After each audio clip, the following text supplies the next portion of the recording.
जब से मोदी जी ने इंडिया में 5G को लॉन्च किया है तब से चारों तरफ सिर्फ 5G 5G 5G का ही शोर इंडिया में सुनाई दे रहा है। हर कोई चाहता है कि वो जल्दी से जल्दी उसके एरिया में 5G आ जाए और वो अपने आप को 5G पे अपग्रेड कर ले। अब 4G तो ऐसा हो गया कि लोगों को 2G से भी गया गुजरा देखने को लग रहा है कि यार 4G क्या ही है, अगर 5G आ गया तो क्यों ना 5G में अपग्रेड करते हैं। बट फ्रेंड, अगर मैं आपको रियल में पूछूँ कि क्या आपको रियल में 5G की ज़रूरत है तो आप शायद ना बता पाएँ, क्योंकि अगर आप एक यूट्यूब वीडियो देखना चाहते हैं, अगर आप कुछ मूवी डाउनलोड करना चाहते हैं, कुछ वेब सीरीज डाउनलोड करना चाहते हैं, तो यार उसके लिए एक्चुअली में 5G का यूज केस उतना अच्छा नहीं है। बट कहां पे 5G का रियल यूज केस है, आज की वीडियो में मैं आपको ये बताऊंगा कि एक्चुअली में 5G के आने से क्या बेनिफिट होने वाला है हम ह्यूमंस की लाइफ में और क्या क्या मतलब अच्छी चीज़ें निकल के आने वाली हैं। तो आज की वीडियो में हम यही जानेंगे। स्टार्ट करते हैं वीडियो को। मेरा नाम है, खैर नाम में क्या ही रखा है, शुरू कर लेते हैं।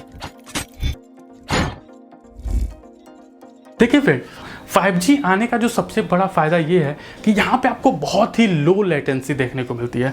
अब लेटेंसी का मतलब क्या है ये भी समझ लीजिए। देखिए, लेटेंसी ये होती है कि हम कोई भी इंफॉर्मेशन को अपने पास से सेंड करते हैं और सामने वाला उस इंफॉर्मेशन को रिसीव करता है। इसके बीच में जो गैप एक प्रोड्यूस होता है ना, थोड़ा सा गैप हम भेजे और सामने वाले रिसीव किया, तो जो बीच का थोड़ा सा गैप है उसी को हम लेटेंसी की तरह से एक्सप्लेन करते हैं। अब यहाँ पे फ्रेंड आप समझिए कि जो 4G है उसकी जो लेटेंसी थी वो 200 मिली सेकेंड की थी, यानी कि 200 मिली सेकेंड की लेटेंसी थी, यानी भेजने और रिसीव करने वाले को 200 मिली सेकेंड तक रुकना पड़ता था। अब ये बहुत कम होता है एक्चुअली में, बट जब बहुत ही ह्यूज डेटा ट्रांसफ़र की बात होती है, बहुत ही क्रिटिकल डेटा ट्रांसफ़र की बात होती है, तो वहाँ पे ये छोटे छोटे गैप्स भी बहुत ज़्यादा मैटर करते हैं।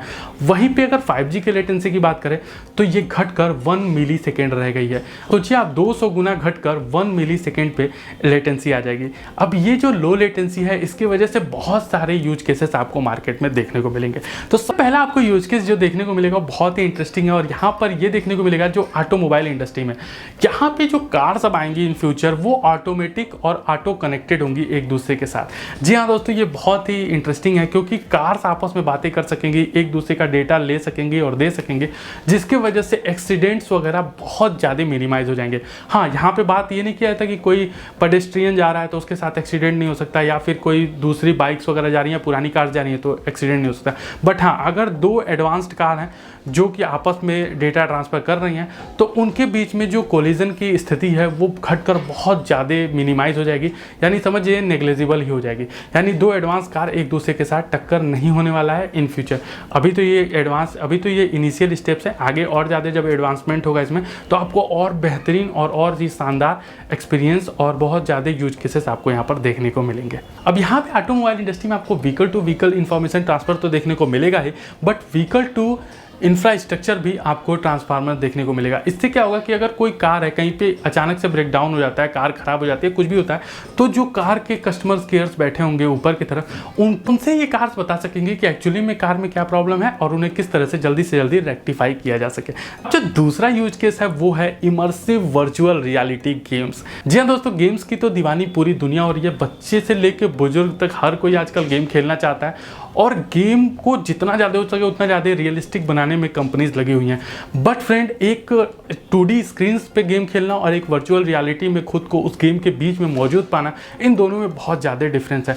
जो लोग वर्चुअल रियलिटी वाली गेम्स खेलते हैं आपने देखा होगा बहुत ज़्यादा इंजॉय करते हैं और बहुत ज़्यादा वो उसके एडिक्ट भी होते हैं, यानी कि उसमें बहुत ज़्यादा मज़ा आने वाला है। तो ये जो वर्चुअल रियलिटीज़ वाली गेम्स हैं इनका जो स्टैंडर्ड है और ज़्यादा हाई होने वाला है, इसकी जो यूजेज हैं और ज़्यादा बढ़ने वाले हैं, और हाँ, आपका इंटरटेनमेंट भी 100 गुना बढ़ने वाला है। जो तीसरा यूज केस है वो डेफिनेटली लोगों की जान बचाने वाला साबित होने वाला है, क्योंकि फ्रेंड ये जो 5G का यूजेस है वो मेडिकल के क्षेत्र में एकदम रिवॉल्यूशन लाने वाला है। रिवॉल्यूशन इस तरीके से आप समझ सकते हैं कि मान लीजिए कोई पेशेंट है जिसको बहुत ही क्रिटिकल बीमारी हो रखी है और वो किसी गांव देहात के बहुत ही रिमोट एरियाज में है, बट उसका जो इलाज है वो केवल किसी प्रोफेशनल डॉक्टर जो कि यूएस में या फिर इंडिया के ही दिल्ली मुंबई जैसे सिटीज़ में बैठा है तो वही कर सकता है। और ये यहाँ से ले जाना बहुत ही क्रिटिकल कंडीशन है, हम लेके जा नहीं सकते वहाँ तक।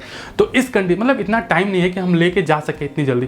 तो इस कंडीशन में रिमोटली ऑपरेशन किया जा सकेगा इसी 5G इंटरनेट की मदद से, जिसकी वजह से दिल्ली में बैठा जो डॉक्टर है वो किसी गांव क्षेत्र में बैठे पेशेंट का इलाज कर सकता है वहाँ से बैठे बैठे और बिल्कुल एक्यूरेटली विदाउट एनी लेटेंसी।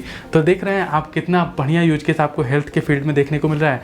तो ये होते हैं रियल यूज केस किसी भी नई टेक्नोलॉजी के, ना कि यूट्यूब पे वीडियो देखना और गेम खेलना। चौथा यूज केस है दोस्तों वो एजुकेशन की क्षेत्र में आपको देखने को मिलेगा। डेफिनेटली ये एजुकेशन के क्षेत्र में तो 4G नहीं बहुत ज़्यादा रिवॉल्यूशन लेके आया। यूट्यूब पे इतने ज़्यादा क्लासेज, इतने ज़्यादा इंस्टीट्यूट खुल गए, तमाम तरह के ऑनलाइन कोर्सेज आ गए मार्केट में। ये सारे के सारे मतलब जो आने का कारण था वो केवल 4G नेटवर्क था। बट अगर 5G आएगा तो ये चीज़ें और ज़्यादा बेहतर और ज़्यादा अच्छे तरीके से और ज़्यादा बेहतर क्वालिटी की इम्प्लीमेंट हो सकेंगे, जिससे हमारे वो स्टूडेंट जो कि एक महंगे इंस्टीट्यूट में जाकर पढ़ाई अफोर्ड नहीं कर सकते वो भी घर बैठे उस अच्छे इंस्टीट्यूट की पढ़ाई को ग्रैप्स कर पाएंगे। तो ये बहुत बड़ा रीजन है दोस्तों एजुकेशन के क्षेत्र में। और एजुकेशन के क्षेत्र में जब इंडिया आगे बढ़ेगा तो डेफिनेटली आगे जाकर इंडिया बहुत तगड़े वाला फोड़ने वाला है। और जो पांचवा यूज केस आपको डायरेक्ट देखने को मिलेगा वो है टूरिस्ट इंडस्ट्री में। जी हाँ दोस्तों, अगर 5G का इस्तेमाल करेंगे तो आपको रियल टाइम एक्चुअल ट्रांसलेशन देखने को मिलता है, जिसका इस्तेमाल करके आप किसी भी समय किसी भी देश किसी भी भाषा को समझ और बोल सकेंगे। इसका कारण ये आपने अभी भी देखा होगा गूगल ट्रांसलेट जो होता है उस पर आप कुछ भी हिंदी में बोल दो वो सामने वाले को इंग्लिश में ट्रांसलेट करके स्पीक आउट कर देता है उसी तरीके से। लेकिन अभी आपको वहाँ पे बहुत ज़्यादा लेटेंसी देखने को मिलती है और एक्यूरेट वर्ड्स का सिलेक्शन वहाँ पर देखने को नहीं मिलता है। बट ये जो 5G नेटवर्क आ जाएगा उसके वजह से एकदम टू बी एग्जैक्ट जो आप कहना चाहते हो आपकी फीलिंग तक को गूगल समझेगा या फिर अदर जो भी प्लेटफॉर्म्स है वो समझेंगे और उसी तरीके से वो सामने वाले को समझा भी पाएंगे। तो ये टूरिस्ट इंडस्ट्री को भी बहुत ज़्यादा हेल्पफुल होने वाला है। और साथ ही साथ जो सोलो टूरिस्ट होते हैं, जो लेडीज़ हैं या जेंट्स है कोई मतलब नहीं, जो भी सोलो ट्रेवलर्स हैं उनके फेवर में तो बहुत ज़्यादा जाने वाला है। तो ये कुछ थे 5 real time use case. I think कि आप लोग को ये यूज केसेस समझ में आए होंगे और मजा भी आया होगा जान के। तो बस आज की वीडियो में ही था। वीडियो अच्छी लगी होगी तो लाइक शेयर और सब्सक्राइब करना मत भूलिएगा। मिलते हैं अगले किसी नए वीडियो में किसी एक नए टॉपिक के साथ। तब तक के लिए गुड बाय।